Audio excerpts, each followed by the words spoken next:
I discovered my wife's been cheating on me for a while. And I can't live like this. I have to kill myself. Doesn't it make more sense to kill her? With stunning jokes about murder, abortion, incest, Jesus, Michael J. Fox, and many other controversial subjects, Seth MacFarlane and his team of writers have not been afraid to court any and all types of controversy in their show Family Guy. In this list, we'll be spotlighting the top 10 most messed up Family Guy jokes that simply cross the line. For years now, I've been planning on retiring at 45 so I can work on finding a cure for Alzheimer's disease. Peter, are those testicles? Where did you get those? I don't remember! Click the subscribe button now to enjoy more of our exclusive content on your most favorite entertainment shows and movies. That said, let's get right into it. Number 10. Prom Night Dumpster Baby. I'm just a prom night dumpster baby. At the beginning of the episode, a teenage female who is attending the prom for her high school is seen throwing a plastic bag into a dumpster. Not long after, it is revealed that the bag actually contained a newborn baby. The abandoned baby, who has a voice reminiscent of Frank Sinatra, starts singing the blues about being abandoned in a song called Prom Night Dumpster Baby. Prom night dumpster baby. My story isn't long, but boy, it's awfully sad. Other babies join the singing baby in the song. They do this while using their umbilical cords as canes. My fanny needs a blanket and somebody to spank it. I miss my mom, but she's at the prom. so I'm a prom night dumpster baby. Number 9. You Have AIDS song. You have AIDS. Yes, you have AIDS, Not HIV, but full-blown AIDS. Peter, who brags about being an expert at delivering bad news, decides to organize a singing group whose sole purpose is to announce bad news to people. This gives rise to the appearance of yet another sinister but excruciatingly catchy Family Guy jingle. A rather head-turning barbershop-style singing is used by the group to break the news to a man that he has AIDS, as they enter his hospital room. I got a knack for delivering bad news. I don't know how to tell you this, Mr. Devaney, so I'll let these guys do it. You have AIDS. Yes, you have AIDS. I hate to tell you, boy, that you have AIDS. As the Family Guy writers and producers would find out, and probably not care, it turns out a humorous song used to make light of a fatal illness does not make the joke any less insulting. This was particularly demonstrated by the unhappy voices that cried out against the show from a number of groups that provide services to individuals living with AIDS. I'm sorry, I wish it was something less serious. But it's AIDS. You've got the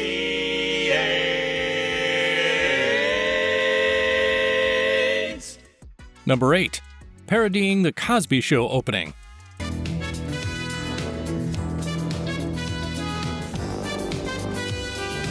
Family Guy made the decision to reimagine the opening of Bill Cosby's original famous comedy from the 1980s, not too long after the comedian was accused of sexually abusing more than 50 different women.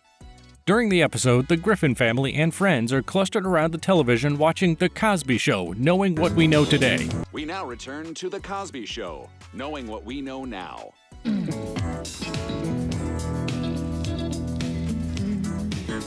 The opening scene of The Cosby Show is then parodied in this segment, but this time with all of the show's female stars asleep in their respective roles.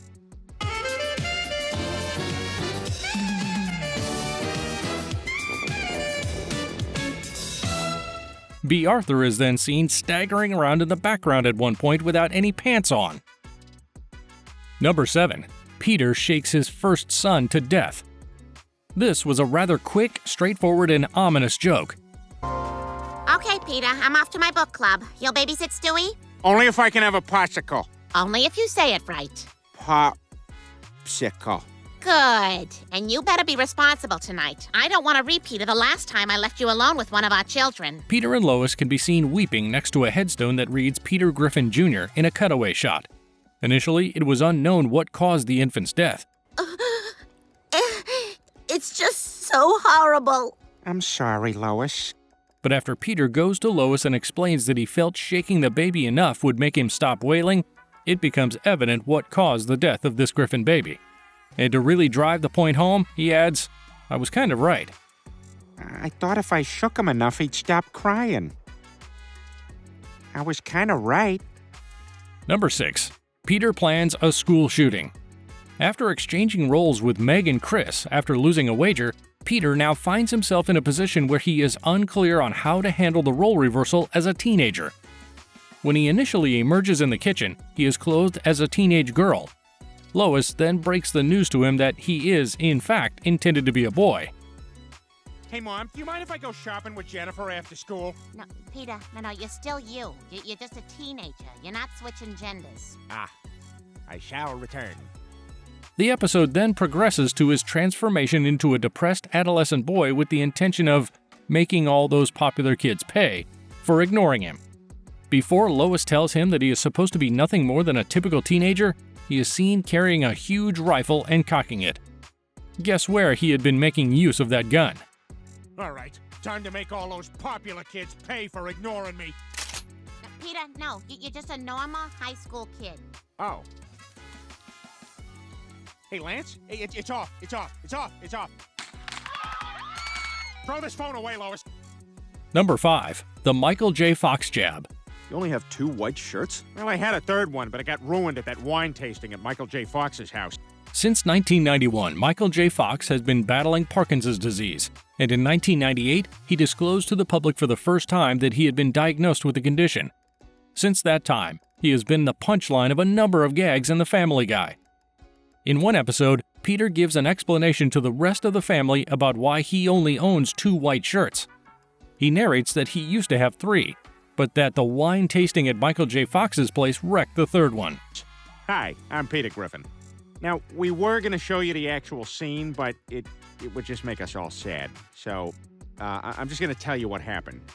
See, he has this disease, and it makes him shake a lot, and what with all the shaking, he spilled his wine all over my shirt, and my shirt was ruined.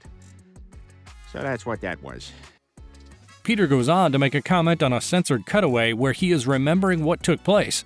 The cutaway was supposed to reveal Michael J. Fox spilling wine on Peter's shirt due to his Parkinson's disease. However, Peter explains in detail why they weren't going to show it. And then they show it anyway. So, anyway, that's what happened to my shirt. I'm glad we took the high road on this one.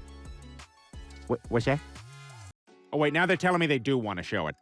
I really like the finish on this Shiraz. Son of a bitch, what is your problem? Number 4. Making fun of the bandana look for cancer patients.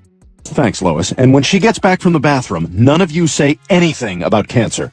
I'm serious. I really enjoy spending time with this woman, and I don't want you ruining it for me. Even the worst comedies have a tendency to steer clear of making any kind of jokes about cancer. But the writers of Family Guy have proven that they have no reason to shy away from the subject matter. The adult cartoon has featured a number of different gags about cancer. Sir, I will tell you a great Tom Hanks movie. Catch me if you can, sir. You have literally never called Peter sir. Well, I've never told you that I can't throw a boomerang, but it's true.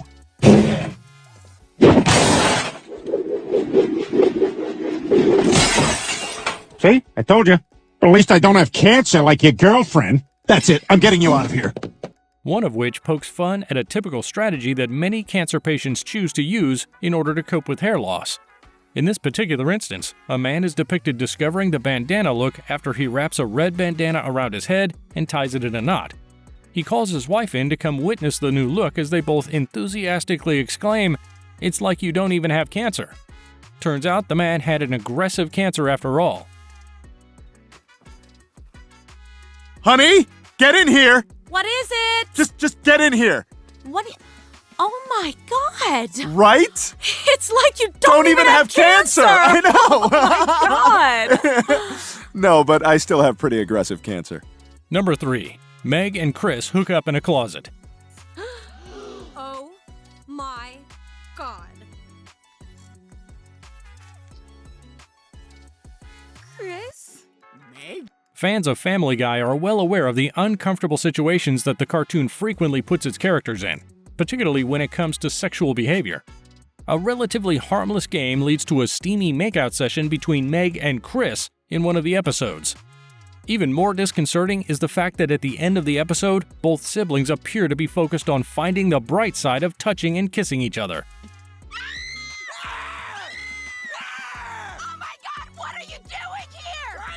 That's a boo! From your sister! I didn't know it was you! Number 2. Quagmire hints at having sex with his young daughter.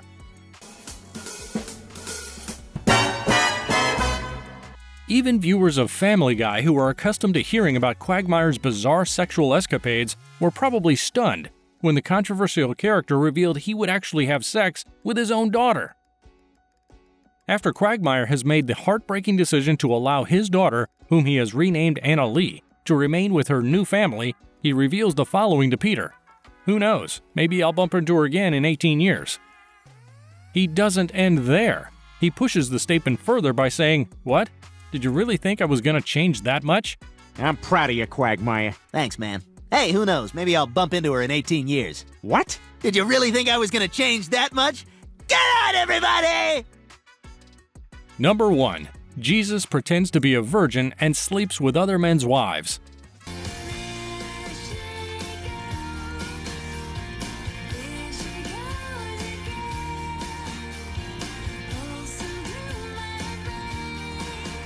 There is no doubt that the authors of the 2,000-year-old virgin episode were well aware of how offensive this joke was, especially since Peter, the main character, openly admits it in the episode.